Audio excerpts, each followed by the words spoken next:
လုံးပဲမင်္ဂလာပါဗဒတူမိုးကျူ channel ကနေပြန်လည်ကြိုဆိုလိုက်ပါတယ်ကျမတို့ရဲ့ channel လေးကနေကဘာကျော်စာအုပ်ကောင်းတွေကဘဝအတွက်တန်မိုးရှိတဲ့အတွေးခေါ်တွေကိုကိုယ့်ရဲ့နေ့စဉ်ဘဝမှာတကယ်လက်တွေအသုံးချလို့ရတဲ့အထိအသေးစိတ်မျှဝေပေးနေတဲ့နေရာလေးပဲဖြစ်ပါတယ်ဒီနေ့မှာတော့ how to talk to anyone ဆိုတဲ့စာအုပ်နှိပ်ချုပ်လေးကိုအသေးစိတ်မျှဝေပေးတော့မှာပဲဖြစ်ပါတယ်စာအုပ်နှိပ်ချုပ်ကိုမမျှဝေခင်မှာဒီစာအုပ်ကိုရေးသားခဲ့တဲ့Ling Long Test ရဲ့အကြောင်းကိုပြောပြပေးသွားမှာဖြစ်ပါတယ် How to talk to anyone ဆိုတဲ့ကဘာကျော်စာအုပ်ကိုရေးသားခဲ့တဲ့သူကတော့ Ling Long Test ပဲဖြစ်ပါတယ် Ling ဟာလူမှုဆက်ဆံရေးမှာတဘာဝအတိုင်းပါရမီမပါလာဘူးလို့ထင်နေခဲ့တဲ့သူတွေအတွက်လမ်းပြကျတဲ့တစ်ယောက်ပဲဖြစ်ပါတယ်သူမကိုယ်တိုင်ကရှက်တတ်တဲ့အကျင့်ကိုကြော်ဖြတ်ပြီးလူမှုဆက်ဆံရေးပညာရှင်ဖြစ်လာတာမို့သူမရဲ့အကြံပေးချက်တွေကအရန်ကိုရီးယားဖြစ်ပြီးထိရောက်ပါတယ်အခုဆိုရင်သူမဟာတကဘာလုံးကကုမ္ပဏီကြီးတွေမှာ communication နဲ့ပတ်သက်ပြီးဟောပြောပွဲတွေလုပ်ပေးနေတယ်လို့လူတန်းပေါင်းများစွာကိုလည်းစကားပြောအတတ်ပညာတွေဖြန့်ဝေပေးနေစေပဲဖြစ်ပါတယ်။တင်ဘဝရဲ့နှက်ဆိုင်နဲ့ပြောင်းလဲမှုတစ်ခုစတင်တော့မှာပဲဖြစ်ပါတယ်။ဘာဖြစ်လို့လဲဆိုတော့ဒါဟာအကြံပြုချက်လေးတွေစုစည်းထားတာထပ်ပိုပါတယ်။လောကမှာအစွမ်းထက်ဆုံးစွမ်းရည်တစ်ခုဖြစ်တဲ့ဘသူနဲ့မဆိုစကားပြောနိုင်စွမ်းကို lock ဖွင့်ပေးမှာမို့လို့ပါ။ပိုင်း1အထင်ကြီးမှုကိုဖန်တီးခြင်းနံပါတ်1တဖြည်းဖြည်းချင်းပြုံးပြပါတယောက်ယောက်ကိုမြင်မြင်ချင်းချက်ချင်းကြီးဖြည်းဖြည်းမပြုံးပါနဲ့အရင်ဆုံးသူတို့ကိုအသေးချာကြည့်ပါမျက်လုံးချင်းစုံအောင်ခဏဆောင်ပါပြီးမှနေရောင်ကြီးဖြာလာသလိုမျိုးတဖြည်းဖြည်းချင်းနွေ့နွေ့တူတူပြုံးပြလိုက်ပါဒါကငါမင်းကိုမြင်လို့တကယ်ဝမ်းသာသွားတာဆိုတဲ့ခံစားချက်ကိုပေးပါတယ်နံပါတ်2ကော်ကတ်ထားတဲ့မျက်လုံးများတယောက်ယောက်စကားပြောနေရင်မျက်လုံးကိုခဏခဏလွှဲမပစ်ပါနဲ့သူတို့စကားပြောပြီးသွားရင်တော့မျက်လုံးချင်းကိုခဏလောက်ထပ်ဆောင်ထားပေးပါဒါကသူတို့ကိုအလေးထားတယ်သူတို့ပြောတာကိုတကယ်စိတ်ဝင်စားတယ်ဆိုတာကိုပြပါတယ်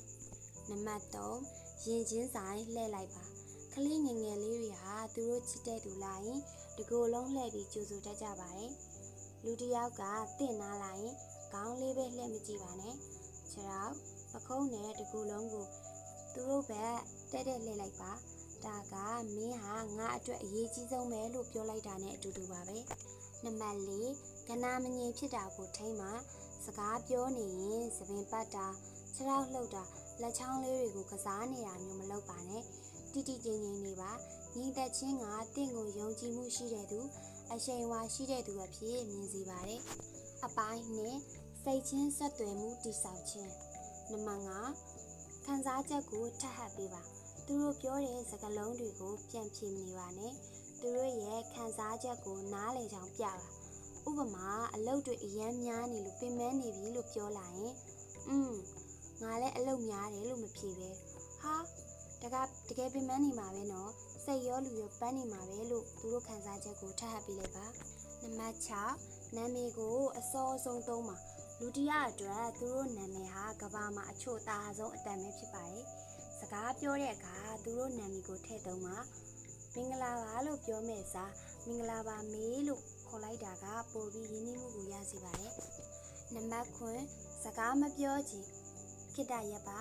တစ်ဖက်လူကမေးခွန်းမေးရင်ချက်ချင်းစွတ်မဖြေပါနဲ့10စက္ကန့်ဒါမှမဟုတ်20စက္ကန့်လောက်ငြိမ်ပြီးစဉ်းစားဟန်ပြုပါပြီးမှဖြည်းဖြည်းချင်းဖြေပါဒါကတင့်ကိုပို့ပြီးတည်ငြိမ်ရည်ချက်ပြီးညံကောင်းတဲ့သူလို့ထင်ရစေပါတယ်။နံပါတ်10စကားလမ်းပွင့်မဲ့မေးခွန်းများဟုတ်တယ်မဟုတ်ဘူးနဲ့ဖြေလို့ရတဲ့မေးခွန်းတွေမမေးပါနဲ့ဒီအလုပ်ကိုဘာလို့ရွေးချယ်ဖြစ်တာလဲဒါမှမဟုတ်ဒီနေ့မှာဘယ်အရာကအမှတ်တရအရှိဆုံးလဲဆိုတာကိုမေးပါသူတို့ဘက်ကအကျယ်တဝင့်ပြောပြနိုင်အောင်လမ်းဖွင့်ပေးလိုက်တာပါ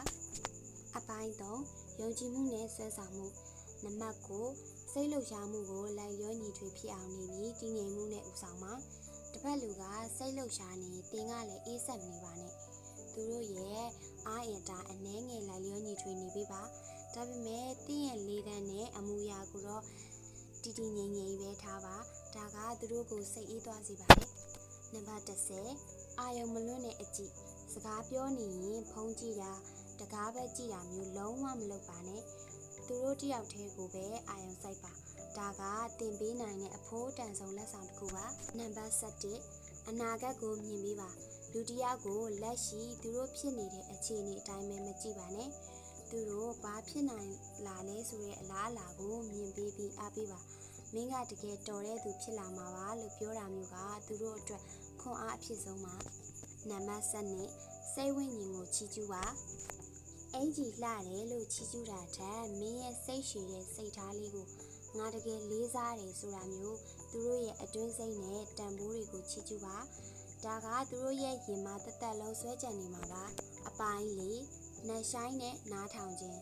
နံပါတ်73တိတ်ဆိတ်ခြင်းရဲ့အစွမ်းတခါတလေဘာစကားမှပြောစရာမလိုပါဘူးတယောက်ယောက်ဝမ်းနေနေရင်ဘေးနားမှာငြိမ်ငြိမ်လေးထိုင်ပြီးတာ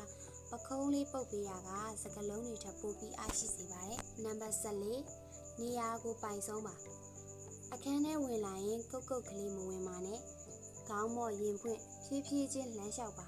ငါဒီနေရာနဲ့ထိုက်တန်တယ်ဆိုတဲ့ယုံကြည်မှုမျိုးနဲ့ဝင်လာပါနံပါတ်15သူတို့ငါ့ကိုကြိုက်ပြီးသားလို့မှတ်ယူပါလူတွေနဲ့မတွေ့ခင်သူတို့ငါ့ကိုကြိုက်ပါမလားလို့မစိုးရင်ပါနဲ့သူတို့ငါ့ကိုကြိုက်ပြီးသားခင်ချင်နေပြီးသားလို့စိတ်ထဲကကြိုးတတ်မှတ်လိုက်ပါအဲ့ဒီလိုတွေးလိုက်တာနဲ့တင့်ရဲ့အမူအရာကတဘာဝကျယုံကြည်မှုရှိလာပါလိမ့်မယ်နံပါတ်16 3 ချိန်ကောင်းငိမ့်ပြခြင်းသူတို့စကားပြောနေရင်ဖြည်းဖြည်းချင်း3 ချိန်ကောင်းငိမ့်ပြပါဒါကငါနားထောင်နေတယ်ဆက်ပြောပါအောင်လို့တိုက်တွန်းနေတယ်လို့ဖြစ်ပြီးသူတို့ကတင့်ကိုပို့ပြီးရင်ဖွင့်လာပါလိမ့်မယ်အပိုင်းကလူမှုဆက်ဆံရေးအမှုပညာနံပါတ်19ငါလည်းအတူတူပဲသူတို့နဲ့တူတဲ့အချက်အလက်လေးတွေကိုရှာပါငါလည်းအဲ့ဒီလိုဖြစ်ဖူးတယ်ဒါမှမဟုတ်ရင်ငါလည်းအဲ့ဒါကိုကြိုက်တယ်လို့ပြောတာကသူတို့နဲ့တင်ချာမှာတရားတစ်စင်ထိုးလိုက်တာနဲ့အတူတူပါပဲနံပါတ်18စဉ်းစားပြီးမှတုံ့ပြန်ပါသူတို့စကားပြောပြီးတာနဲ့ချက်ချင်းပြန်မပြောပါနဲ့ခဏလောက်သူတို့ပြောတာကိုပြန်စဉ်းစားဟန်ပြုပြီးမှစကားကိုပြန်စပါဒါကသူတို့စကားကိုတင်တကယ်တန်ဖိုးထားရဆိုတာပြတာပါနံပါတ်19မော်ဆန်တဲ့စကားလုံးများငါနားလဲပါတယ်မင်းပြောတာဟုတ်တယ်အေးစစ်စစ်ပြောပါဆိုတဲ့စကားလုံးလေးတွေကိုသုံးပါဒီစကားလုံးလေးတွေကတစ်ဖက်လူကိုစိတ်လုံခြုံမှုကိုပေးနိုင်ပါတယ်နံပါတ်20စကားမဖြတ်ပါနဲ့သူတို့ဘာပြောမလဲဆိုတာကြိုသိနေရင်တော့အဆုံးထိနားထောင်ပေးပါစကားဖြတ်ပြောတာဟာတစ်ဖက်လူကိုအရေးမပါတယ်လို့ခံစားရစီလို့ပါအပိုင်း6ညီကုန်းကျုပ်အချက်များနံပါတ်21လူတွေကိုအရေးပါတယ်လို့ခံစားရအောင်လုပ်ပါဆိုင်ကဝန်ထမ်းပဲဖြစ်ဖြစ်လုံခြုံရေးပဲဖြစ်ဖြစ်အားလုံးကိုနွေးနွေးထွေးထွေးဆက်ဆံပါလူတိုင်းကိုအလေးထားတတ်တဲ့ဇယိုက်ကတင့်ကိုဆွဲဆောင်မှုအရှိဆုံးလို့ဖြစ်စီမှာပါနံပါတ်22တင့်တော်တဲ့ထိတွေ့မှုယုံကြည်ရတဲ့တငယ်ချင်းဒါမှမဟုတ်မိသားစုဝင်ဆိုရင်ပခုံးလေးပုတ်တာလက်ကလေးကင်တာမျိုးကစကားလုံးတွေထပ်ပို့ပြီးတော့နှက်ဆိုင်တဲ့နှွေးထွေးမှုကိုပေးပါတယ်ဒါပေမဲ့ဒါကိုသတိထားပြီးတင့်တော်မှသုံးရပါမယ်နံပါတ်23နောက်ဆုံးစကားလုံးကိုထပ်ဆိုပါငါဒီနေ့အရင်စိတ်ညစ်နေတယ်လို့သူတို့ပြောရင်စိတ်ညစ်နေတယ်လို့လေးတိုင်းအေးအေးလေးနဲ့ထပ်ပြောပေးလိုက်ပါဒါကသူတို့ပြောတာကိုသင်တကယ်စိတ်ထဲရအောင်နားထောင်ပေးနေတယ်ဆိုတာကိုသိတာစေပါတယ်နံပါတ်24ရိုးသားစွာပွင့်လင်းမှာသိရင်အမားတွေအားနည်းချက်တွေကိုလည်းရိုးရိုးသားသားဝန်ခံမှာငါလည်းအဲ့ဒီတုန်းကကြောက်ခဲ့ဘူးတယ်လို့ပြောတာကတင့်ကိုပို့ပြီးလူသားဆန်စီပါတယ်တစ်ဖက်လူကလည်းတင့်ကိုပို့ပြီးယုံကြည်ပါလိမ့်မယ်နံပါတ်25အခန်းထဲမှာသူတယောက်တည်းရှိနေတယ်လို့ဆက်ဆံပါဘလောက်ပဲလူတွေများနေပါစေတယောက်ယောက်နဲ့စကားပြောနေသူတယောက်တည်းပဲရှိတယ်လို့မျိုးအပြည့်အဝအာရုံစိုက်ပါဒါကတင့်ကိုဘယ်တော့မှမေ့လို့မရနိုင်တဲ့သူဖြစ်လာစေပါလိမ့်မယ်ဒီနီလန်25ခုဟာစကားပြောတဲ့ယုံနဲ့မဟုတ်ပဲလူတွေရဲ့ယင်ထဲကိုရအောင်သွားနိုင်တဲ့တကားချက်တွေပါပဲဒီနေ့ကစပြီးဒါတွေကိုလက်တွေ့အသုံးချကြည့်ပါကဲဒါဆိုရင်ဒီအချက်တွေကဘယ်အချက်ကိုအရင်ဆုံးစမ်းကြည့်ခြင်းလဲဆိုတာကိုသိပါရစေဒီစာအုပ်နဲ့ချုပ်ဗီဒီယိုလေးကမိတ်ဆွေတွေအတွက်အကျိုးရှိတယ်ဆိုရင် like and share လေးလုပ်ပြီး comment လေးပေးပြီးအားပေးခဲ့ပါစာအုပ်နဲ့ချုပ်တွေနဲ့ကိုပိုင်တိုးတက်ရေးဗီဒီယိုကောင်းတွေကိုမပြတ်တမ်းကြည့်ရှုနားဆင်နိုင်မှု subscribe လုပ်ပြီး notification နေရာမှာ all ကိုနှိပ်ထားဖို့မမေ့နဲ့နော်